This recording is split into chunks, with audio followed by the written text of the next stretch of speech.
संदीप जी प्रणाम। प्रणाम। मैंने तुम्हारा बायोडाटा देख लिया है जी और सेल्फी भी देख ली है। ठीक है, जी आप स्पिरिचुअल एजुकेशन के लिए एलिजिबल हैं। हाँ अगर आपकी इच्छा हो तो आगे बढ़ने का प्रोसेस आप कर सकते हैं। जी। तो क्या प्रोसेस होता है इसमें? इसे प्रोसेस ऐसा है कि जैसे आपने एजुकेशन की है जी तो जी केजी क्लास से ही स्टार्ट करना पड़ेगा, हाँ क्योंकि आपने दीक्षा नहीं ली है। जी तो आपको एक तरह से जो कर्म कांड की व्यवस्थाएं होती हैं, शुरू हाँ से आपको पहले दीक्षा संस्कार लेना पड़ेगा। ठीक है। हाँ दीक्षा लेने के बाद में आपको गुरु मंत्र मिल जाएगा।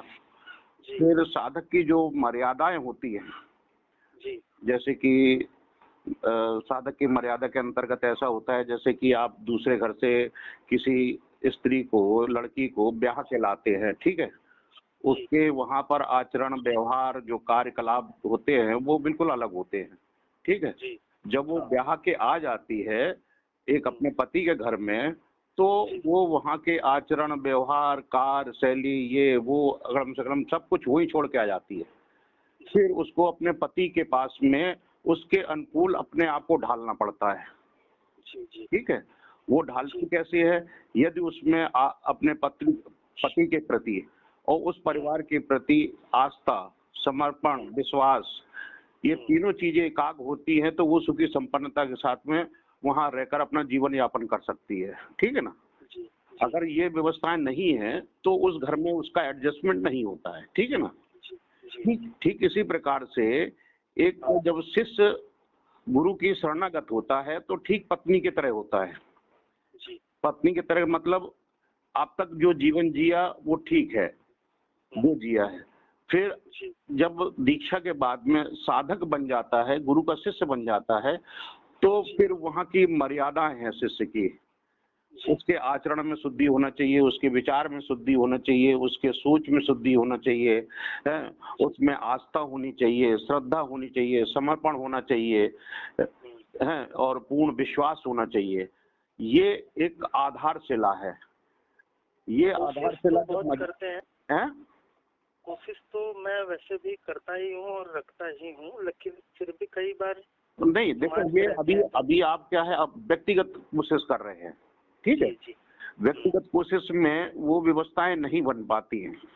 जब हाँ किसी चीज को आप किसी के गाइडेंस में काम करते हैं, जैसे कोई अच्छा बच्चा जिम में चला गया। ठीक है। जी जिम में जी चला गया तो जिम में सारे उपकरण लगे हुए हैं। अब हाँ किस उपकरण को किस तरीके से उसको टैकल करना है, कैसे करना है, तभी वो सक्षम हो पाएगा, नहीं तो अपने हाथ पैर तोड़ लेगा। जी जी ठीक इसी प्रकार से अध्यात्म जगत में है, आप जो कर रहे हैं तो ठीक है, लेकिन हाँ जो बताया जाएगा टीचर के बाद, गुरु के द्वारा, उसके अनुरूप अपने आप को ढालना पड़ेगा। जैसे मैंने बताया कि किस तरह से साधक की मर्यादाएं होती हैं, वो धीरे धीरे आपको बता दी जाएंगी, किस तरह से मर्यादा होती है, कैसे समर्पण होता है, कैसे विश्वास होता है। क्योंकि सीधी सी एक प्रक्रिया है जी कि गुरु एक कुम्हार होता है। ठीक है। जी और जो शिष्य होता है वो माटी का लोंदा होता है। जी जब माटी का लोंदा बन जाता है तो हाँ वो कुम्हार पे निर्भर करता है कि उसे क्या बनाना है, कैसे जी ढालना है। यदि मिट्टी अकड़ के खड़ी हो जाए और वो बनाने लगे सुराही, वो कहेगा मैं सुराही नहीं बनूंगी, मैं तो घड़ा ही बनूंगी।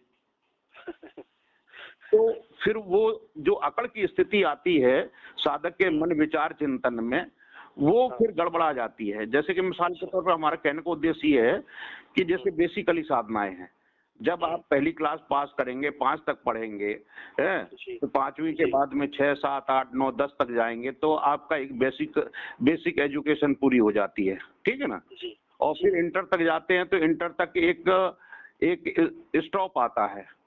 उस जी स्टॉप पे खड़े होकर आपको सोचना पड़ता है कि हमें किस दिशा में जाना है। हमें डॉक्टर बनना है, हमें इंजीनियर बनना है, हमें क्या बनना है, हमें अध्यापक बनना है, क्या बनना है। वो वहां खड़े होकर सोचता है, वो निर्णय लेता है।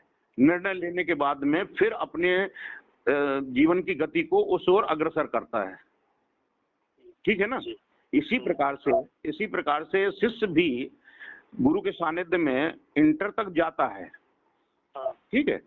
उनके गाइडेंस में जब इंटर पास हो जाता है तो फिर उसके लिए रास्ता अपने आप स्वतंत्र हो जाता है, क्योंकि वो वहां तक इतना सक्षम हो जाता है कि फिर गुरु की उंगली पकड़ने की आवश्यकता नहीं है।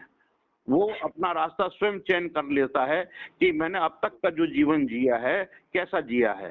मैंने पहलवानी करी है, मैंने एमएससी की तैयारी करी है, मैंने डॉक्टर की तैयारी करी है, या मैंने टीचर की तैयारी करी है, या आर्किटेक्ट की तैयारी करी है, किस तरह की तैयारी की है, ठीक है ना। तो उस रास्ते को वो चयन कर लेता है। तो ये अध्यात्म का एक बेसिकली फंडामेंटल रूल है। अच्छा। तो अभी जैसे ये तो सौभाग्य है, जैसे आप एलिजिबल हो गए, क्योंकि मेरे पास में आज सवेरे से ही बहुत लगे थे, केवल 2 लोगों को ही परमिशन मिली है दीक्षा की। तो कल का दिन पूर्णमासी का दिन है। यदि आप के मन में इच्छा हो तो दीक्षा के लिए मैं परमिट करता हूं तुम्हें।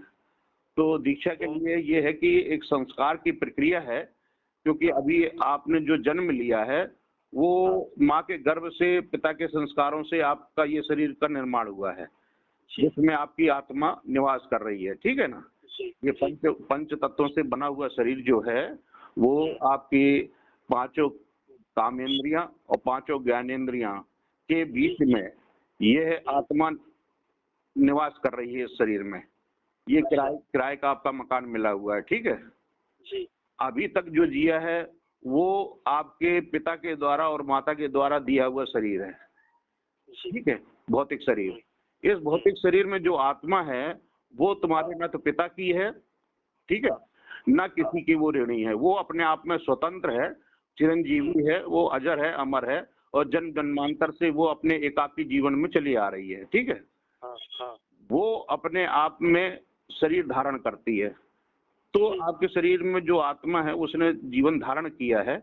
तो अब जो है वो व्यवस्था ये है कि यह जो आत्मा है वो आपको गुरु से जोड़ने की प्रक्रिया होगी। शरीर को नहीं जोड़ना है, आत्मा को जोड़ने की प्रक्रिया होगी। तो वो आपका दूसरा जन्म होगा। दूसरा जन्म में फिर वो हो जाती है द्विज संस्कारित प्रक्रिया, यानी दूसरा जन्म। दूसरा जन्म होता है वो दीक्षा के माध्यम से होता है कि अब तक जो जीवन जिया वो बिल्कुल अलग तरीके से जिया है। अब आपको अध्यात्म युक्त जीवन जीना है जो आपको परमपिता परमेश्वर से मिला सके, क्योंकि आत्मा ही परमात्मा का रूप है। अब आपकी आत्मा को इतना विस्तार दे दिया जाएगा कि वो परमात्मा से मिलन कर सके, और जो आपने इच्छा व्यक्त की है काम क्रोध वो अर्थ काम मोक्ष की, वो आपकी परिपूर्ण हो जाए। वो परिपूर्ण हो धीरे धीरे, जैसे कि कुंडली जागरण होगा, सहस्त्रार जागरण होगा, और कुछ ऐसी महाविद्याएं सिद्ध करेंगे आगे चल के, तो वो रास्ता आपका प्रशस्त होगा। ये बेसिकली है। तो उसके लिए दीक्षा संस्कार की प्रक्रिया है, दुष्संस्कार की प्रक्रिया, वो आपको एक्सेप्ट करनी पड़ेगी, वो आपको लेनी पड़ेगी। उसके लिए रूल ये है कि जैसे कल का समय 8 बजे से शुरू करूंगा, तो 2 है, आधा घंटा लग जाएगा। 9 साढ़े 9 बजे के बाद में 9 के बाद ही आपका नंबर आ सकता है, अगर मैंने किसी विशेष को परमिशन नहीं दी तो आपको उस समय नहा धोकर तैयार होकर बैठना पड़ेगा, और वो प्रक्रियाएं आपको संपादित करेंगी। कुछ सामग्री की आवश्यकता पड़ती है, यदि आप इच्छुक हैं तो वो मैं सामग्री का ऑडियो भेजे देता हूं, तो वो ले सकते हैं। अच्छा, इसकी जो दीक्षा की जो निछावर राशि होती है वो मैंने 2100 रुपए रखी है, क्योंकि व्यक्तिगत रूप से जब आदमी ये मोबाइल नहीं थे तो व्यक्तिगत रूप से उपस्थित होता था और गुरु चरणों में बैठ कर सामने बैठकर ही दीक्षा लेता था।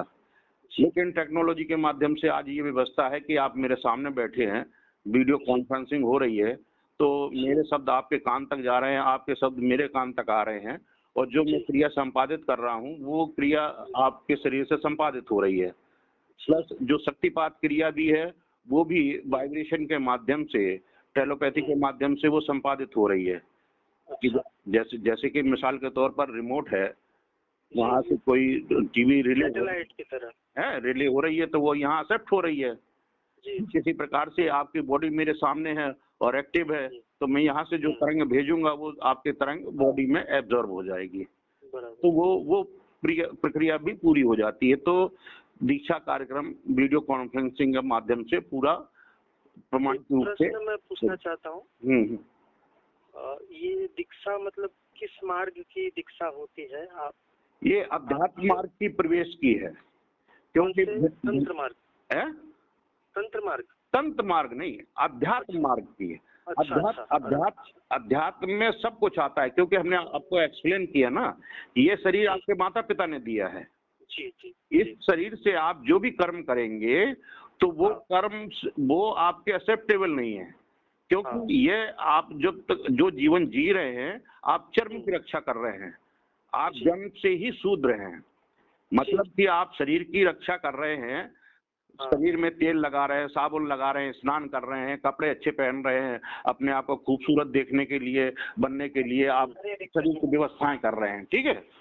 तो इसका मतलब आप अपने चर्म की रक्षा कर रहे हैं, अपने शरीर की रक्षा कर रहे हैं, आप अपनी आत्मा की रक्षा नहीं कर रहे हैं, आत्मा के विस्तार की सुरक्षा नहीं कर रहे हैं, उसमें आपका मल जमा होता चला जा रहा है। क्योंकि ये तो किराए का घर है, जिस दिन पूरा हो जाएगा उस दिन आपको छोड़ के जाना पड़ेगा। तो आपको अपनी आत्मा को नियंत्रण में करने के लिए, अपने बस में करने के लिए, इच्छा के अनुसार से अपना जीवन जीने के लिए आत्मा से संपर्क करना पड़ता है, क्योंकि अहम ब्रह्मास्मि द्वितीयो नास्ति, मैं ही ब्रह्म, दूसरा कोई नहीं है। तो वो अहम ब्रह्मास्मि का जो व्यवस्था है वो पूर्ण की व्यवस्था है कि हम अपनी कुंडली को कैसे जागृत करें, मूलाधार से सहस्त्रार को कैसे जागृत करें, त्रिकाल दर्शिका कैसे प्राप्त करें, हम अपने मन की इच्छाओं को कैसे पूरी करें, लक्ष्मी को कैसे आबद्ध करें कि लक्ष्मी मेरे घर में ही रहे, कहीं बाहर ना जाए, शत्रु मेरा कोई बिगाड़ ना सके, क्योंकि वो पंच तत्व हैं, पंच मकार हैं, पंच मकार जैसे कि षटकर्म में आते हैं, मारण मोहन और दर्शन वशीकरण, ये प्रक्रियाएं तंत्र क्षेत्र में चली जाती हैं कि जिनके पास में ये विधाएं हैं वो संसार का अद्वितीय पुरुष होता है, उसके आगे असंभव नाम की कोई चीज नहीं होती है, वो सब कुछ संभव कर सकता है अपनी इच्छा के अनुसार से। तो इच्छा के अनुसार से संभव कर सकता है, तो जिस क्षेत्र में आप जाना चाहते हैं वहां चले जाएंगे, लेकिन रास्ता खुल जाता है, फिर आप जो भी कार्य करेंगे वो एक्सेप्टेबल होगा, यानी देवी देवताओं को एक्सेप्टेबल होगा। जैसे कि एक कहावत थी कि शूद्र होता था, शूद्र के हाथ से पहले जमाने में पानी नहीं पीते थे, ठीक है ना। तो इसी प्रकार से देवी देवता हैं, उसी प्रक्रिया को पंडितों ने इस प्रकार से उसको बरगला दिया था कि ये शूद्र है, इसके हाथ का पानी नहीं पीना चाहिए, वो नहीं करना चाहिए। उसमें यही व्यवस्था है कि जब तक आप द्विज संस्कारित नहीं होंगे तब तक आपकी जो जप तप पूजा पाठ जो है वो देवताओं को एक्सेप्ट नहीं होता। ऊर्जा तो आपको मिलेगी लेकिन आपको उसका सानिध्य नहीं मिलेगा। सानिध्य के लिए आपको इक्वल क्वालिटी में जाना पड़ेगा। जैसे कि मैं मिसाल के तौर पर आप प्रधानमंत्री से मिलना है, प्रधानमंत्री के मिलने के लिए दो साधन हैं, या तो आप किसी देश के प्रधानमंत्री हैं तो आप डायरेक्ट मिल सकते हैं क्योंकि इक्वल आप हैं, ठीक है। दूसरा ये कि ऐसा व्यक्ति मिल जाए जो प्रधानमंत्री को जानता हो और आपको भी जानता हो, वो अपना परिचय दे दे कि आप संदीप चले जाना मोदी जी के पास में और कह देना कि स्वामी ईश्वरानंद ने मुझे भेजा है, और जैसे ही आप मेरा नाम लेंगे वो आदर के साथ में आपको बैठा लेगा और आपकी बात सुनेगा, आपके काम पूरा कर देगा। ठीक है ना। उदाहरण उसी प्रकार से है कि मैं अगर किसी देवी देवताओं से मिला हुआ हूँ, जब मैं आपको रास्ता बताऊंगा कि आप ये साधना करिए और इस साधना से देवी देवता से मिले हैं कभी? आप क्या कभी किसी देवी देवता से मिले? आप मेरे वीडियो देखिए ना, आप मेरे वीडियो देखिए, फेसबुक पढ़िए पूरा। फेसबुक में आपका ढूंढ रहा था लेकिन मुझे नहीं मिल रहा। करके है थोड़े से वीडियो हैं वो मैंने देखे। हाँ, तो उसी से आप लिंक कर लीजिए, उसी वही नाम से मेरे फेसबुक है। फेसबुक में मेरे कई है, स्वामी ईश्वरानंद के नाम से है, मानव कल्याण संस्थान के नाम से है, अंतर्राष्ट्रीय सिद्धाश्रम साधक परिवार के नाम से है, सावर तंत्र साधना के माध्यम से है। मैं सर्च कर रहा था गुरुदेव श्री नारायण उनका सर्च करेंगे तो मेरा मिलेगा, क्योंकि मैं उनका एक शिष्य हूँ, तो आपको मिलेगा ही। उनका जहाँ भी देखेंगे तो कहीं ना कहीं मेरा लिंक मिलेगा ही मिलेगा। मतलब आप उनके शिष्य ही हैं? मैं स्टार्ट टू एंड तक रहा हूँ उनके साथ में। अच्छा। उनका एक राइट हैंड की तरह रहा हूँ और मुझे गुरु पद सन 48 में प्रदान कर दिया था उन्होंने। अच्छा। आप मेरे वीडियो देखिए, वीडियो मालूम पड़ जाएगा। और फेसबुक है, फेसबुक में भी आप पढ़ सकते हैं। जी।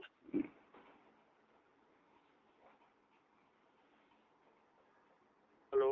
हाँ, हाँ जी, तो अब इसका क्या प्रोसेस रहेगा? प्रोसेस ये है कि दीक्षा लेने के लिए जो हाँ निछावर धनराशि पड़ती है वो 2100 रुपए जी पड़ती है। जी 2100 जी। रुपए इस प्रकार से पड़ती है कि हाँ गुरु दीक्षा लेने के बाद में गुरु चरणों में दक्षिणा अर्पण करनी पड़ती है, जी जो जी। पढ़ाता है। तो गुरु दक्षिणा के रूप में 5 वस्त्र, 5 पात्र यानी बर्तन होते हैं, फिर श्रीफल होता है, जी मिठाई होती है, फल फूल होते हैं, मालाएं वगैरह हैं, और तुम्हारे पान सुपारी नरियल और तुम्हारे लौंग इलायची वगैरह होती हैं, और कुछ सूक्ष्म मेवे होते हैं, वो गुरु चरणों में अर्पण करना पड़ते हैं।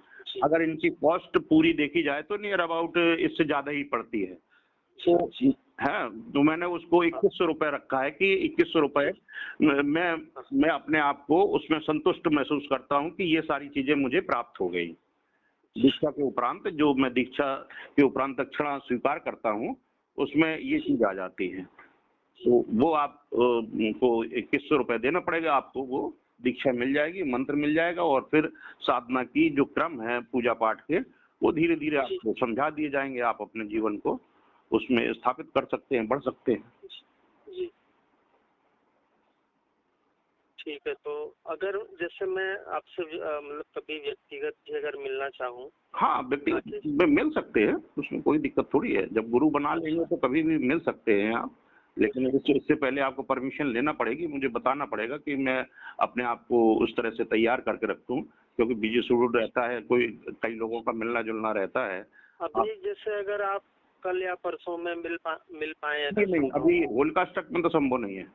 होलिका तक संभव नहीं, होलिका के बाद संभव हो जाएगा? क्योंकि अभी अनुष्ठान चल रहे हैं, लोगों के कार्यक्रम चल रहे हैं, पूरे साल भर के जो पेंडिंग होते हैं वो कार्यक्रम चल रहे हैं, और लोग मेरे अंडर में जो अनुष्ठान चल रहे हैं उनकी देख रेख भी चल रही है हमारी, क्योंकि बहुत रोगों से मुक्ति के लिए है, कोई तंत्र बाधा से मुक्ति के लिए है, कोई अन्य प्रकार के प्रयोगों के लिए है, वो सारे प्रयोग अभी संपन्न हो रहे हैं। अच्छा। हाँ, तो वो फिर अभी नहीं मिलना पाएगा, इसलिए मैंने कहा कि जब आप इच्छा रखिए, जब होगा तो आप ओके मिल जाएगा, रास्ता मिल जाएगा कि मैं इस समय फ्री रह सकता हूँ, तब आप अपना प्रोग्राम बनाइए। ठीक, कोई बात नहीं। तो मैं कल आप प्रयोग मुझे संपन्न करवा दीजिए। हाँ, 9 बजे के आसपास हो सकता है आपका।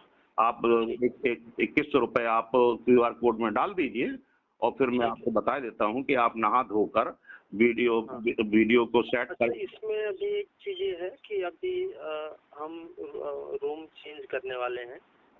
क्या? तो अभी जो नए स्थान पर जहाँ जाने वाले हैं वहाँ मतलब ये प्रयोग करें या घर पर? नहीं, इससे लेना देना नहीं है आपको, कोई लेना देना नहीं, कोई भौतिक चीज से तो आपको लेना देना है ही नहीं। अच्छा, ये तो आपकी आत्मा से ही ये कनेक्टेड चीज होगी। अच्छा, इससे आपको भौतिकता से कोई लेना देना नहीं है जी।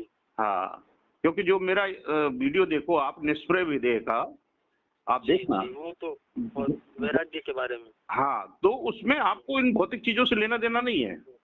आपका जो अंदर का शरीर है, जो सूक्ष्म शरीर है, क्योंकि ये आप बाह्य शरीर से सारी प्रक्रियाएं कर रही हैं, जो आपका सूक्ष्म शरीर है आपको उसको कनेक्ट करना है गुरुदेव को। आपको हमें आपके भौतिक शरीर से कोई लेना देना नहीं है।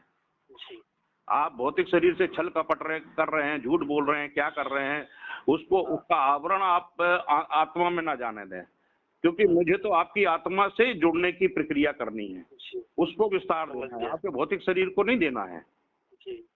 भौतिक शरीर उसका सुख भोगेगा, जैसे कि आप अध्यात्म में उन्नति करेंगे, आत्मा की उन्नति करेंगे, आप गुरु पद पे जाएंगे और बड़े उच्च कोट पर जाएंगे, आपको धन यश मान पद प्रतिष्ठा मिलेगी, तो आपका ये भौतिक शरीर उसको भोगेगा। ये है। अब जैसे कि मिसाल के तौर पर विश्वामित्र हैं, वशिष्ठ हैं, जो बड़े बड़े ऋषि हुए हैं, तो उन्होंने जो शरीर धारण किया था, उन्होंने जो तपस्या की, तो तपस्या से तो उनके शरीर को तो मिला ना लाभ, वो शरीर पूजनीय हुआ। जब वो ब्रह्मर्षि कहलाए, देवर्षि कहलाए, तो ये चीज है। आप देखिए, निर्णय ले लीजिए, फिर मेरे को बताइए। ठीक है? ठीक है, प्रणाम। प्रणाम।